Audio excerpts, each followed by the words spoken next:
This episode is sponsored by QGive, a comprehensive fundraising platform trusted by over 20,000 fundraisers. Through online giving and event registration forms, text fundraising, peer-to-peer campaigns, and auction events, QGive's tools help fundraisers like you raise more. The QGive team understands that fundraising isn't always an easy job. To help, they recently surveyed fundraising professionals and donors to create a soon-to-be-released report, Building a Sustainable Future, a Guide to Healthy Fundraising. This report explores how the economy, staffing issues, declining donor numbers, and more have impacted nonprofit teams. To learn how you can build more sustainable fundraising revenue and advocate for data-backed change, head to jcsocialmarketing.com/QGive. That's jcsocialmarketing.com/QGIV to be notified when the report is released and to receive your free copy. Thank you, and let's get to the episode. Hello, and welcome to Nonprofit Nation. I'm your host, Julia Campbell, and I'm going to sit down with nonprofit industry experts, fundraisers, marketers, and everyone in between to get real and discuss what it takes to build that movement that you've been dreaming of. I created the Nonprofit Nation podcast to share practical wisdom and strategies to help you confidently find your voice, definitively grow your audience, and effectively build your movement. If you're a nonprofit newbie or an experienced professional who's looking to get more visibility, reach more people, and create even more impact, then you're in the right place. Let's get started.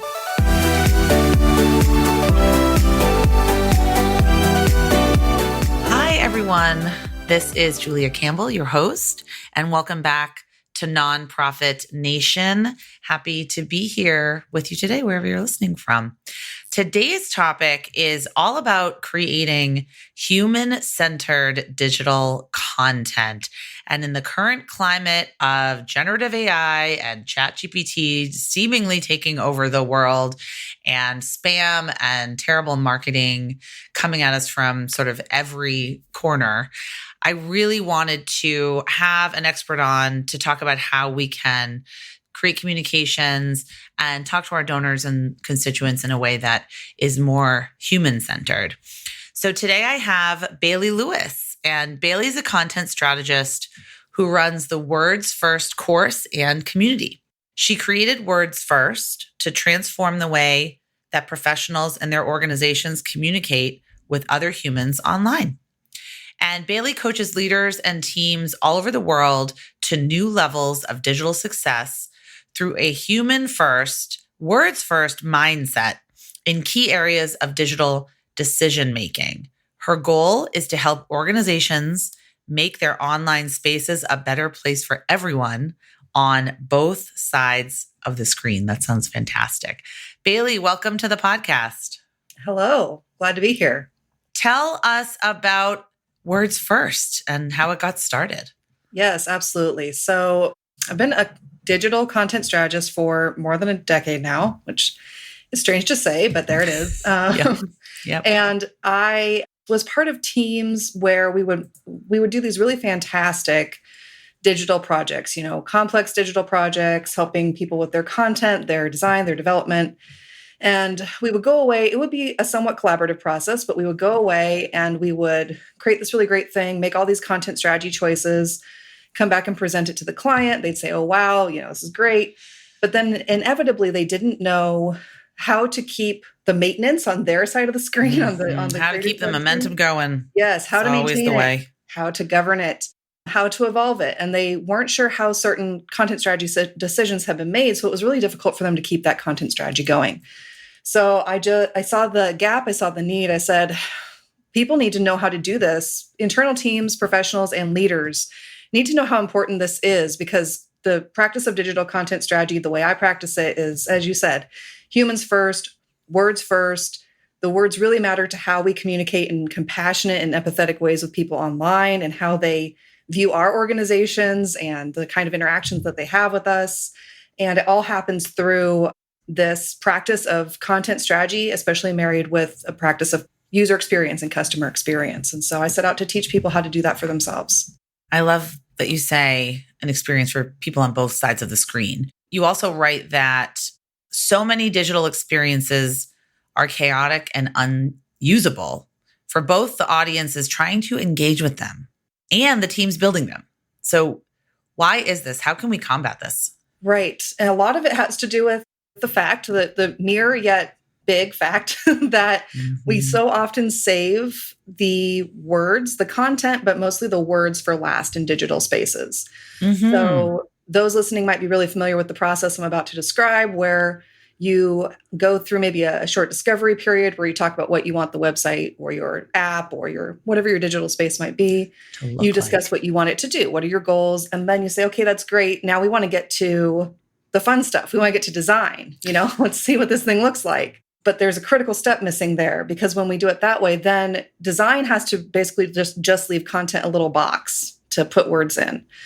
And that is the major thing that's keeping, first of all, teams from being able to maintain content in a way that makes intuitive sense for their processes and their practices, and to create more or stronger connections with audiences. It's also what prevents audiences from being able to interact with us in a really natural way in our digital spaces.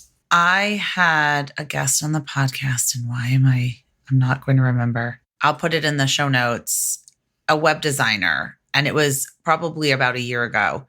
And she said that so many websites are like this beautiful brochure in a dark hallway, just looking over there, and no one uses them. And like you said, the user experience is not top of mind. It's always, what do we want on the website? What do we want it to do? What do we want it to look like?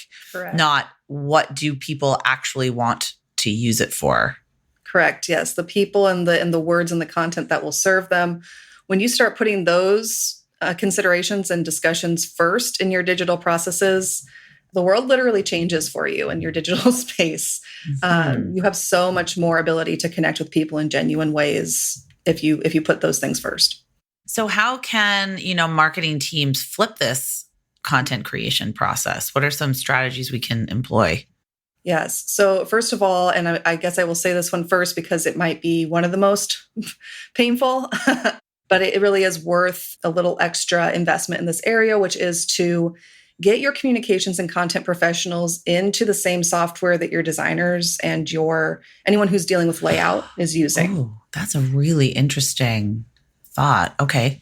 Right. Because when they're writing in Word documents, Google documents, whatever you use, they are these communications, content, words people, they are necessarily siloed from how the content is going to appear in an actual context of a website or an email series or whatever your digital space is presenting it as. So when communications and content professionals get into tools, software that does layout, they can start to make visual decisions, and they can start to communicate visually to a design team about content hierarchy, about what content belongs in proximity to another piece of content, about flow of information across screens. And so they're not in there doing design, and what they do is not going to be anything you would publish visually live, but it creates a kind of language that doesn't exist otherwise between content people and the interface, and then also content communications people and the design team. That's really interesting to actually have the people that are doing the writing look at where the words are going to go and how they're going to fit and what is the other content that's adjacent to it. I'm thinking of all of my poor marketing and fundraising people out there that do the email newsletter every month or bi-monthly or every week, and they're constantly getting thrown content to put in the email newsletter, but they're designing it in such a way to maybe have white space or to have bulleted lists, and the other people to kind of giving them content are not understanding the way that they're using the email newsletter or even the experience of the person opening the email newsletter, because they're just writing it in an email or writing it on a Word doc. They're not looking at it on a phone or looking at it like in Gmail. So I think that's a really valuable tip. So you talk about user experience content strategy principles. What are they? And what are user experience content strategy principles? Sure. So the fancy jargon name for what I do, and some listening may know exactly what I'm talking about. And if you don't, I would say you don't have to know the jargon to benefit from this, but it is called user experience content strategy. Mhm. And those principles, that's a really good segue from what you were talking about in terms of white space, in terms of bulleted lists. It's all about how we present and format information through a screen to communicate human to human with other people. So we're communicating human to human through the least human medium that I'm aware of, which is the screen. And so the way that we present information is really important. You may have heard, people don't read online in large part, and there will be people who tell you that's not true. If their task is to read, they will read. But most of the time they came to do something. They came to donate. Hey, we want them to be able to do that. They came to research an initiative that you have going. And so that's not pure reading. It's kind of more, oh, I get the gist. Okay, let me take my next step. And so a lot of times they're interacting with us, our organizations online, in order to do something. So the way we guide them to do that is to make it easy for them. And that's through headings, that's through white space, that's through presenting information in a way that they can really understand and absorb that information kind of immediately at a glance, because the big lift we want them to do is to interact with us, to take that action, whatever the final action is in our digital space, to interact with us. That's where we want their attention and their work focused. Yes. So it's principles surrounding what you might typically think are a designer's job, but a designer doesn't have the expertise in why the content was put together the way that it was, usually in order to make decisions like, what should the heading be? What should the bullets be? What should this action link be? Where should it even go? Many of those really belong in the realm of content, but designers have to make those decisions because they're the ones in the layout software. They're the ones looking at how it's formatted. So we're being kind to the user and thinking about the user experience more than we are thinking about really what we want to accomplish. Like, what was their goal coming here, reading this email, going to this website, looking at this particular post on social media? What did they hope to accomplish? I really teach that a lot in my social media training and coaching around thinking always about your user or the supporter at the other end. What are they hoping for? Do they need to be educated, inspired? Are they looking to, like you said, help out with maybe a legislative advocacy push? Are they looking to donate? Are they looking to volunteer? What are they looking to do? And I do think a lot of digital communications, especially because they're so free, quote unquote, free to use and to spit out there and to do, other than maybe a website redesign, that we are not as intentional as we could be with our digital communications, especially. Like, we spend hours and hours and hours and days on the annual report that's going to be printed out, or the direct mail appeal that's going to be printed out. But digital communications tend to maybe kind of fall by the wayside. Do you see that? Yes, absolutely. Because digital can always be changed. Print is permanent. When you send it in the mail, you don't get to take it back. But yes, I always say, successful content strategy, digital content strategy, lies in the alignment of your organizational goals, because they're still important. You still want people to do certain things or to know certain things or to understand them. But it lies in the alignment of those organizational goals with your audience's needs, motivations, and their expectations of you online. As our world has continued to transform in the digital space, people have, ever increased expectations of what their interactions will be like online as well. Absolutely. They expect fast, frictionless, completely clear and direct and instant, basically. Yes. So no more, fiddling around with 90 forms and having to be directed to 10 websites that load slowly. So let's switch to the topic of the role of empathy and compassion in digital content strategy and creation. Can you talk about that? Yes. So a lot of times our internal processes, we might all like each other, we might all get along, but in the midst of decision making, we can actually lose empathy and compassion within the strategy planning and creation process. It goes back to these practices between, content and design, content and tech, content and planning from an internal standpoint. Having writers, for example, writing in silos in Word documents is actually not a very empathetic practice to their creation experience. So there is, a need for more collaboration, more compassion for interdisciplinary viewpoints, but also to integrate those disciplines and those viewpoints together, and to have more empathy for this person doesn't, like you said earlier, doesn't even know what the email looks like, but we're asking them to write for it. So for me, it really starts there on that side of the screen with the team, kind of understanding how those principles are impacting their own work culture. And then all of that translates across the screen to our audiences on the other side as well. And so when we start paying more attention to compassion and empathy in our practices, it starts to leak into our other conversations too. Well, hey, this error message kind of sounds like we're blaming someone. Like, could we write this in a way that doesn't put the fault on someone else? So when you start to have those conversations internally, it becomes a lot easier to think empathetically toward your audience members as well on the other side of the screen.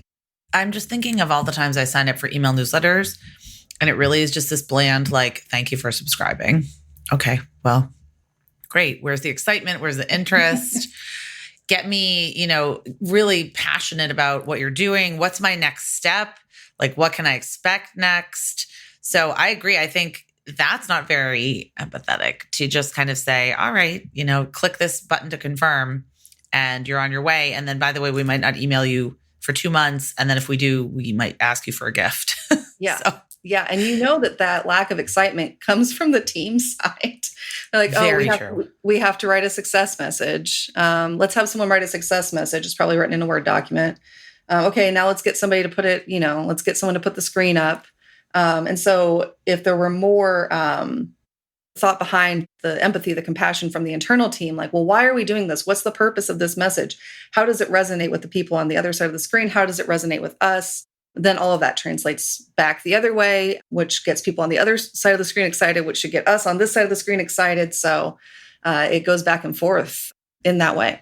So for digital communications, what do you see as the most effective channels for nonprofits in your work? Yeah.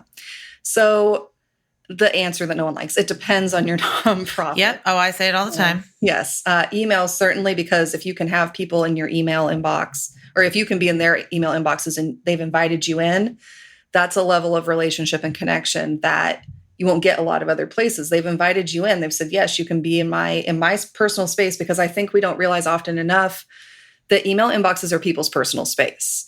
And they're subjected to everything that comes through that email inbox in a way that we are not in a social media feed. But where I see, no matter what your chosen platforms are, what I see most as a breakdown is connecting the place where you are speaking to your audience members out in the wilds of the internet, whether that's on social media or even in your own email correspondence, connecting that to your own digital space, like a website, an app, a landing page, a form.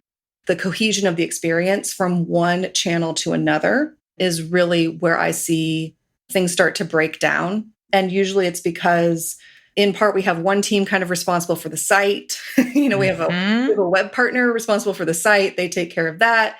We have someone responsible for the email newsletter. They take care of that. Someone else maybe even does social media. And once again, it's not very collaborative and interdisciplinary in that way. Exactly. Oh, wow. The experience from site to site and platform to platform can be wild.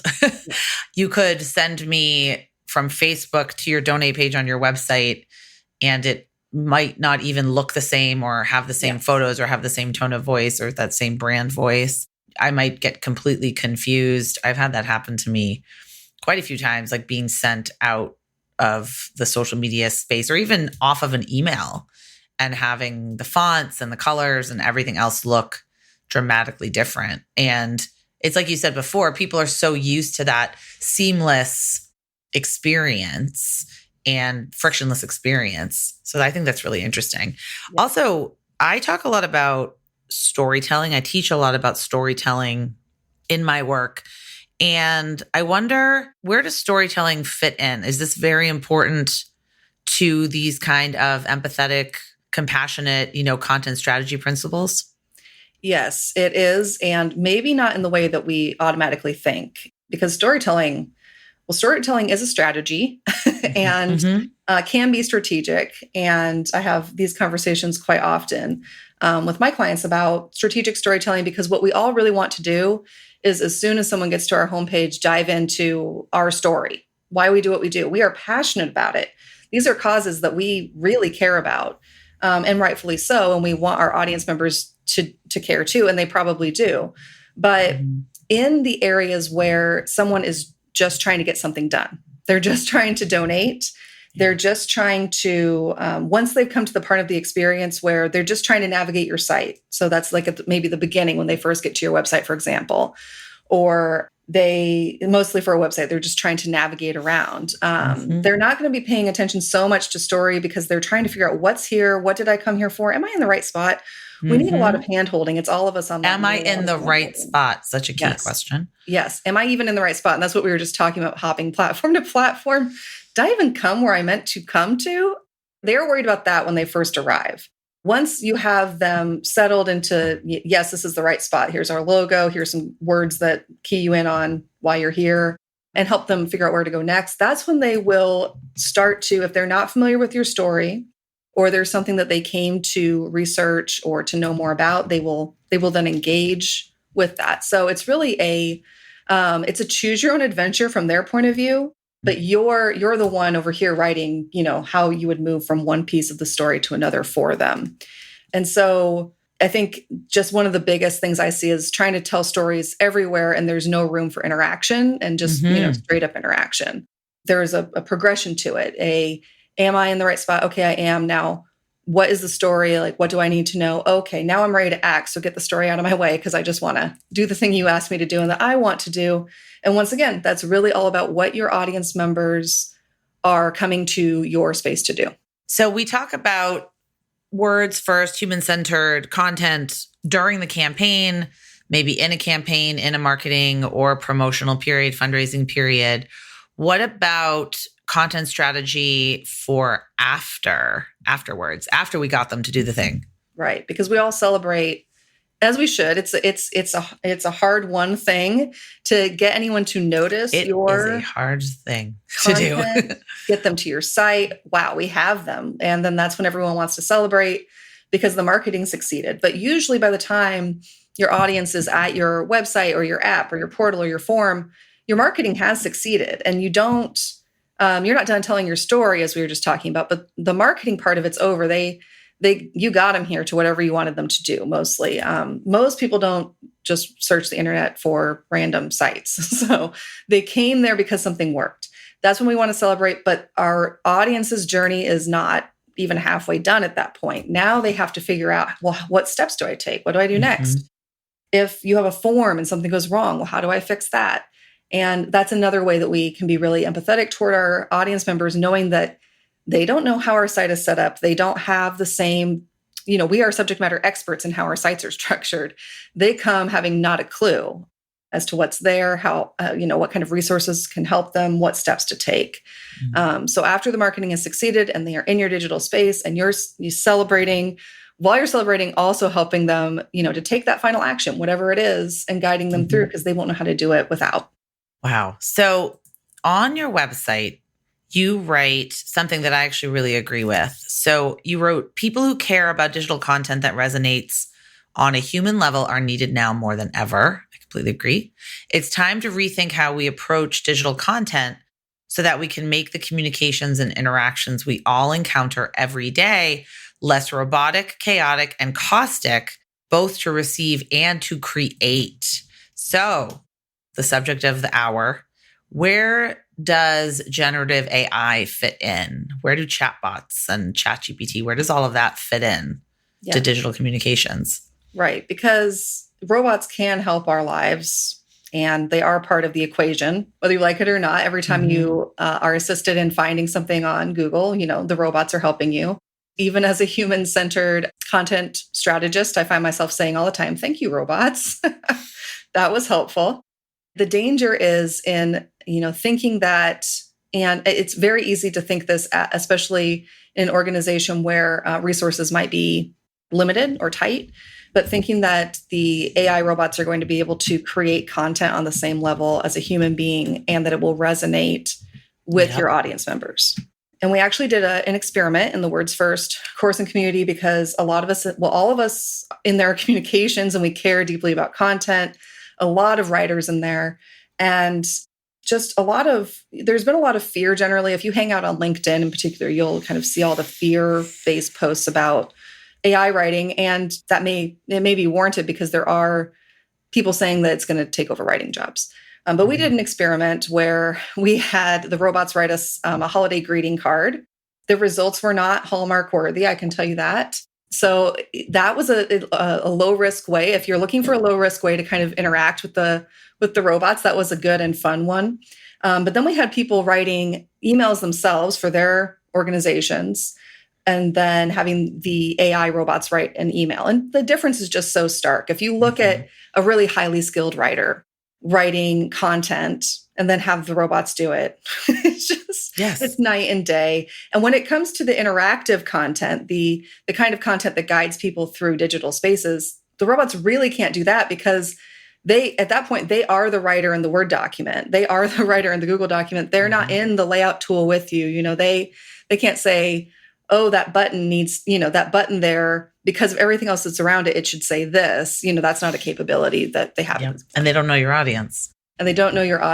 Now, I have found that robots can be, I call them the robots, it's lovingly. The robots, yes. They can be helpful in taking time off of research. Yes. Well, yeah, but you got to double check it, but yes. You do have to double check it. But if it's just, those research tasks that take so long for your content team, like give me, or your internal communications team, give me, I just need like 25 different, say, digital media outlets. And yes, we have to spend hours finding this on Google. And that's, we don't want like the same old results that Google wants to give us every time at the top.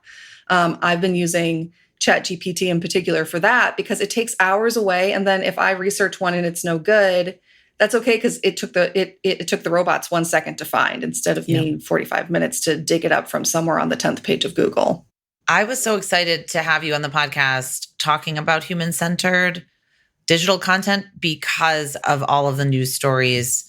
Yeah. And I think a little, maybe the hysteria is kind of warranted because I haven't played with GPT-4 yet. And I've heard some people say it's like seeing God, which I think is a little hyperbolic. But I immediately, the very first thing that I did when I played with the original iteration of ChatGPT was have it write a fundraising email. That's like the first thing I had to do. My husband had it write like weird musicals about metal bands or something. I don't know. He thought it was hilarious. I said, what if we just do something that's actually worthwhile? Write a blog post about this. And what I saw was it was so generic. It was so cookie cutter. Yes. That if you sent that email out to your donors, you might raise a few dollars, but it's not going to grab attention. It's not going to be interesting. And I've been listening to a lot of content creators talk about it, and they talk about it like you do. They say it's all about putting your fingerprint on your content. Like, what are the words that you use? What's the unique spin that you have on things? How can someone know that it's uniquely you? And sure, you can use it to research or do headline research is great. Like give me 50 email subject lines right now or something. That's all very appropriate. But I think that we are actually going to swing back into more human-centered content, digital content especially, because there's going to be so much garbage out there now. Yes, I think there's a divide coming. You're going to be able to really start. There's a divide. You're going to be able to really start to tell. So one way to keep a high touch connection with your audience is to continue to be that human, genuine, authentic voice for them. Yes. And to understand what what words they use and to use those words with them and then to communicate in your own tone and voice. Yes. And I will say one other thing that shocked me that I learned recently is that any content you create with an artificial intelligence solution is not able to be copyrighted. And there have been conversations about we'll wait and see, but actually there was I believe it was the Supreme Court has upheld a decision that anything that was created using AI and didn't have human input is not copyrighted because copyright requires human input.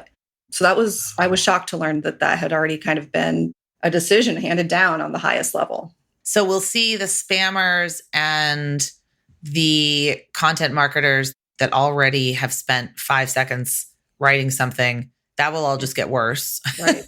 and more generic. But the people that stand out, I think, will do a better job at standing out because of the way that they're communicating. And I think that's really important.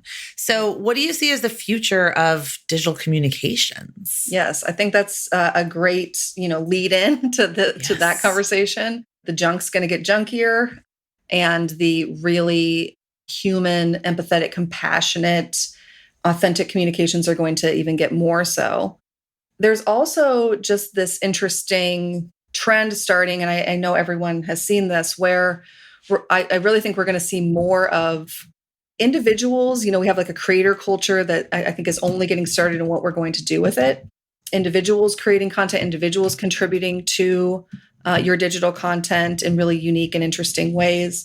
But then also places popping up where individuals are creating a collaborative space together online. So right now, and don't start asking me to quote about, Web 3.0 because I can't, but what I have seen is that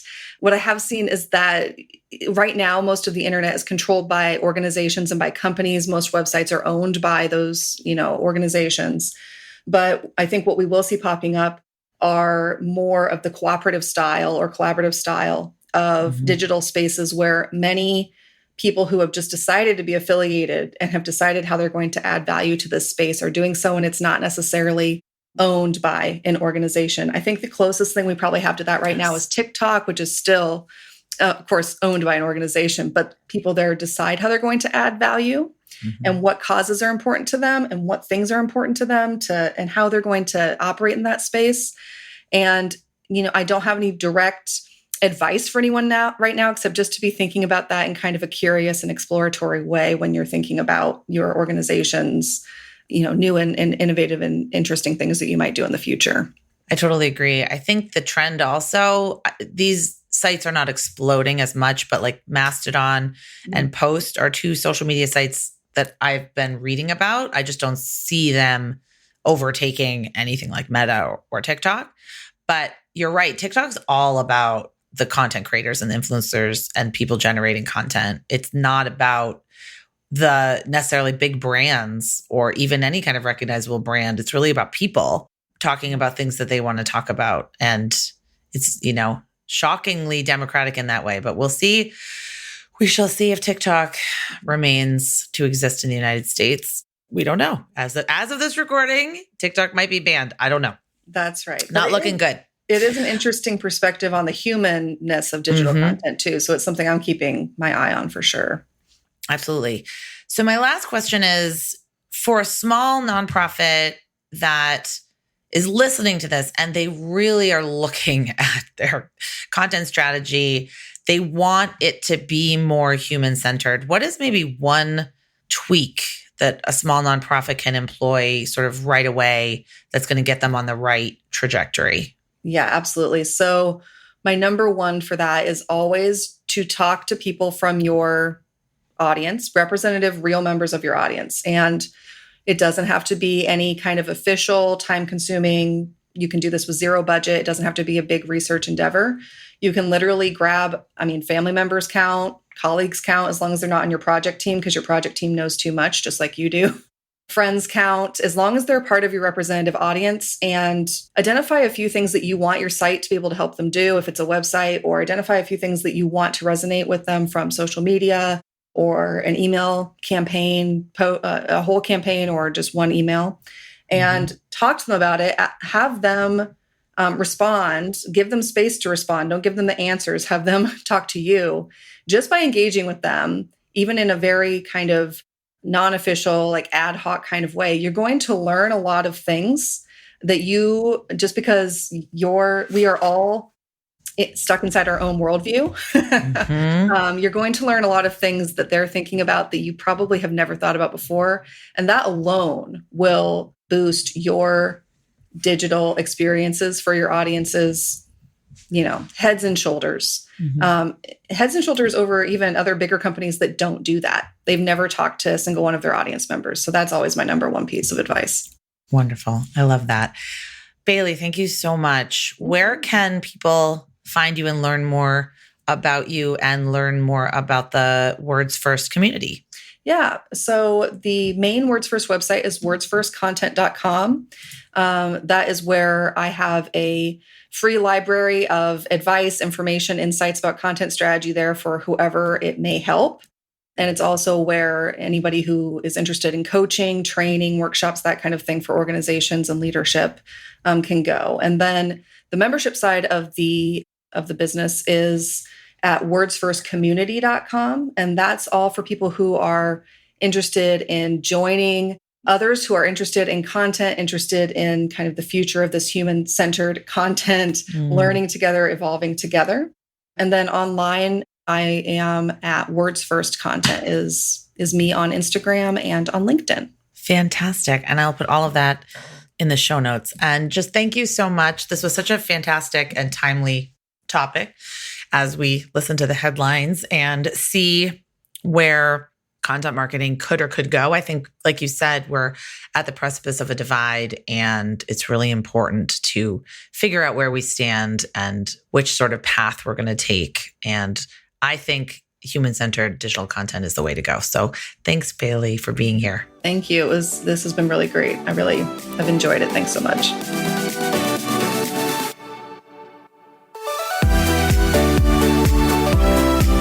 Well, hey there. I wanted to say thank you for tuning into my show and for listening all the way to the end. If you really enjoyed today's conversation, make sure to subscribe to the show in your favorite podcast app, and you'll get new episodes downloaded as soon as they come out.